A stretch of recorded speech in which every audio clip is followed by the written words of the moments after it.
बिस्मिल्लाहिर्रहमानिर्रहीम। इय्याक नअबुदु व इय्याक नस्तईन। रब्बि इश्रह ली सदरी व यस्सिर ली अमरी वहलुल उक़दतम मिन लिसानी यफ़क़हू क़ौली। सदक़ल्लाहुल अज़ीम। अस्सलाम वालेकुम। MTL टीवी के साथ मैं हूँ MTL यानी मोहम्मद तस्लीम लगा।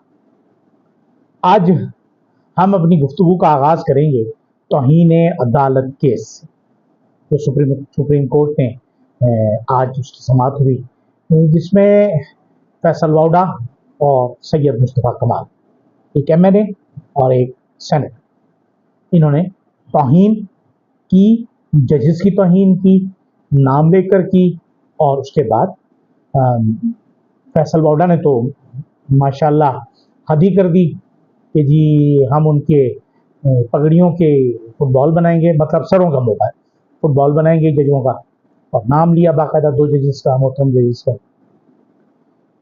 तो आज सैयद मुस्तफ़ा कमाल पेश हुए अपने वकील के साथ, और उनके वकील ने उनको माफ़ीनामा पढ़कर सुनाया, क्योंकि गैर मशरूत माफ़ी मांगी थी मुस्तफ़ा कमाल ने, लेकिन चीफ जस्टिस जो बेंच की सरबराही कर रहे थे, उन्होंने फौरी माफ़ करने से इनकार कर दिया। फिलहाल केस को चलाया गया। दूसरी जानिब फैसल वाउडा ने जो बयान दिया था, उसमें सब्र तहम्मुल का मशवरा दिया गया था या मुतालबा किया गया था सुप्रीम कोर्ट से कि जी आप सब्र तहम्मुल का मुजाहरा करें।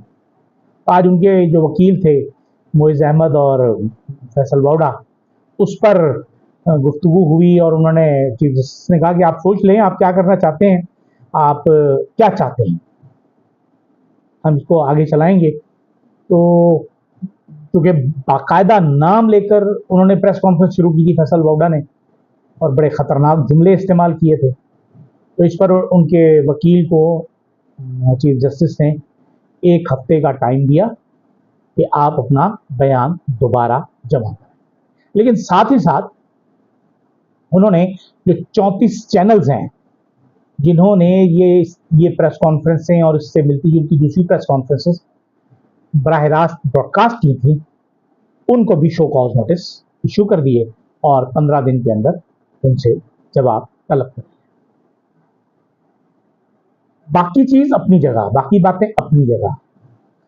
सैयद मुस्तफ़ा कमाल ने तो माफ़ी मांग ली, उनकी माफ़ी कबूल होती है या नहीं, उसूलन तो नहीं होनी चाहिए, क्योंकि वो बच्चे नहीं हैं, वो MNA हैं, और वो जिस माहौल से या जिस इशारे से ये गुफ्तगू कर रहे थे, वो सबको पता है कि वो कहाँ से उन्हें लाइन मिली थी। लिहाजा उन्हें अगर माफ़ी नहीं मिली, और फैसल वाउडा भी जहाँ से तशरीफ़ लाए हैं उन्हीं के कहने पर प्रेस कॉन्फ्रेंस की, और उन्हीं के कहने पर ही पैमरा ने चलाया। अब पैमरा ने जो बात की, और पैमरा को सख्ती से मना किया गया, और चैनल्स को ये कहा गया कि आप जजेस के खिलाफ जो इल्ज़ामात की प्रेस कॉन्फ्रेंसेस होते हैं वो आप चला देते हैं, और फिर जो जजेस के रिमार्क्स पर पैमरा ने पाबंदी लगाई, उस पर भी बरहमी का इजहार किया चीफ जस्टिस साहब ने। अब ये एक ज़ाती तौर पर मैं ये समझता हूँ कि अभी फ़िलहाल तो जजेस के मामले पे गुफ्तगू नहीं हुई, लेकिन एक पैगाम मेरी समझ में जो आ रहा है कि अब जो तमाम चैनल्स हैं, अब किसी जो पसे पर्दा हुक्म का शायद उसका इदराक करते हुए उसमें नुकसान हो सकता है, तो चैनल्स को ये सोचना पड़ेगा। दूसरी तरफ आज कराची में एक वाक़या हुआ छोटा सा, कि सारिम बरनी जो एक बहुत बड़ा वेलफेयर ट्रस्ट चलाते हैं हमारे यहाँ, बल्कि 2 भाई हैं, अंसार बरनी और सारिम बरनी, दोनों की अलग अलग ट्रस्ट हैं। सारिम बरनी आज अमेरिका से आए और एयरपोर्ट पर उन्हें गिरफ्तार कर लिया गया ह्यूमन ट्रैफिकिंग के, इंसानी स्मगलिंग के लिए। अब जो बज़ाहिर जो इल्ज़ामात अभी सामने आ रहे हैं वो ये आ रहे हैं कि वो बच्चे गैर कानूनी तौर पर उन्होंने अमेरिका मुंतकिल किए। अब इसमें देखना ये होगा कि पाकिस्तान के कवानीन और अमेरिका के कवानीन में अगर कोई फ़र्क है, तो बहरहाल हो सकता है इसमें कोई इख्तिलाफ़ राय हो सकता है। अगर पाकिस्तानी फैमिलीज़ पाकिस्तान से आकर जो अमेरिका में रहने वाली पाकिस्तानी फैमिलीज़ हैं, यहाँ से बच्चे अडॉप्ट करते हैं और ले जाते हैं, तो वो हो सकता है। लेकिन बहरहाल ये एक लम्हा फ़िक्रिया भी है कि हमारे यहाँ जो सोशल वर्क का काम करने वाले इदारे हैं, जो अवामी फलाह के लिए काम करने वाले इदारे हैं, उनमें उनके सरबराहान को इस तरह निशाना बनाया जाएगा तो बहुत मुश्किल हो जाएगा। लेकिन अगर हम दूसरी तरफ देखें, एक चीज अहम है कि इस वक्त जो ये केस हमने देखा, तौहीन अदालत केस भी है, अगर इसे हम गौर से देखें तो इसमें हमें यह लग रहा है कि अदलिया और मुक्तदर हल्के जो हमारे हैं, ये खामोशी से एक दूसरे के सामने होते जा रहे हैं, एक दूसरे के मुकाबला कर रहे हैं। मेरा ख्याल ये है कि हमारे इन इदारों को खुसूसन जो कानूनी इदारे नहीं हैं, उन्हें जो आइन है, आइन की हुदूद का ख्याल रखना चाहिए, पास रखना चाहिए, ताकि उन्हें ये पता हो कि उनको आइन के तहत क्या क्या काम करने की इजाज़त है। ये गलत है कि हम अपनी आइनी हुदूद से बाहर निकलकर कोई भी शख्स, कोई भी इदारा जाकर काम। अब एक बात जो और अहम है वो ये है, हमने कई मरतबा पहले भी आपसे गुफ्तगू की, कि बलूचिस्तान के हालात जो हैं वो कोई इतने ज़्यादा अच्छे नहीं हैं। चमन में जो गुज़िश्ता कई माह से एक धरना चला आ रहा है, उस धरने में आज थोड़ी सी शिद्दत आई और वो पुरतशद्दुद हो गया। उस हुजूम ने जाके डिप्टी कमिश्नर के ऑफिस में तोड़-फोड़ की, हंगामा किया, हमला किया, जो भी था। अब कहने को तो हमारी तरफ से एक प्रेस रिलीज आ जाएगा, हम शरपसंदों को नहीं छोड़ेंगे, हम फलां नहीं करेंगे, हम या नहीं करेंगे। भाई अगर शरपसंद होते वो लोग, तो वो पहले ही दिन से हंगामा आराई करते, जलाओ गिराओ करते, तोड़ फोड़ करते। वो तो खामोशी से बैठे हुए थे और पुरसुकून अंदाज से बैठे हुए थे, और जो उनके मुतालबात हैं, जो उनके मसाइल हैं, उनको एड्रेस करना चाहिए हमारी हुकूमत को, बल्कि हमारी रियासत को करना चाहिए।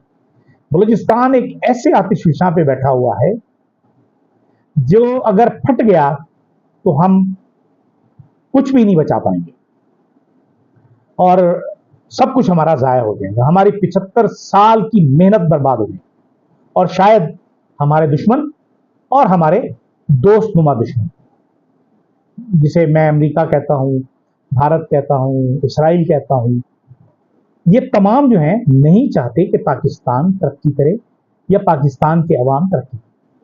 मैं बारहा ये बात दोषगुजार कर चुका हूं कि हम सीपैक को अपने लिए वजह तरक्की बनाने के बजाय वजह तनज़्ज़ुली बना चुके हैं, और ये हमारे नाक़िबत अंदेश, अहमक, बेवकूफ़, मूर्ख किस्म के सियासतदानों की वजह से, जो ना तो समझ सकते हैं, सिर्फ वो पैसा लेना जानते हैं कि पैसा आ जाए, उसके बाद अल्ले तल्ले करें, कुछ पैसे हम कमीशन के तौर पर हम खा जाएं, पाकिस्तान का जो पैसा है वो 10-15% लगाएं, और बाकी हुकूमत ने देना है, रियासत ने वापस करने हैं, हमारे बाप का क्या जाता है।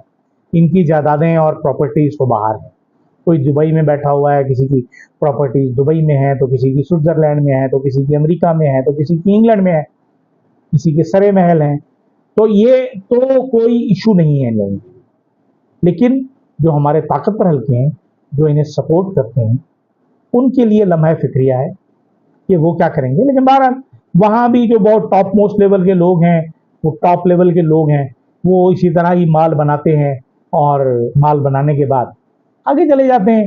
अब हम अभी सी पैक का फेज़ 1 मुकम्मल हमारा हुआ नहीं, हम सी पैक के दूसरे मरहले में जा रहे हैं, उसके लिए पैसे मांगना शुरू हो गए, और हम वाकई भिखारी कौम है, और एक भिखारी कौम भीख मांगने के अलावा कुछ नहीं कर सकती, क्योंकि जब एक मरतबा आपको हाथ फैलाने की आदत पड़ जाए ना, फिर आप तरक्की नहीं कर सकते। और हमारे वजीर आजम की तो शक्ल ऐसी है कि उन्हें देख के तो दिल करता है कि 500 रुपये उन्हें दे दिए जाए अल्लाह के नाम पर, तो अमेरिका बरतानिया भी उनको दे देते होंगे। लेकिन बहरहाल सीपैक के नाम पर पाकिस्तान को बार बार चूना लगाने की कोशिश की जा रही है, और पाकिस्तानी अवाम को ट्रक की बत्ती के पीछे लगाया जा रहा है।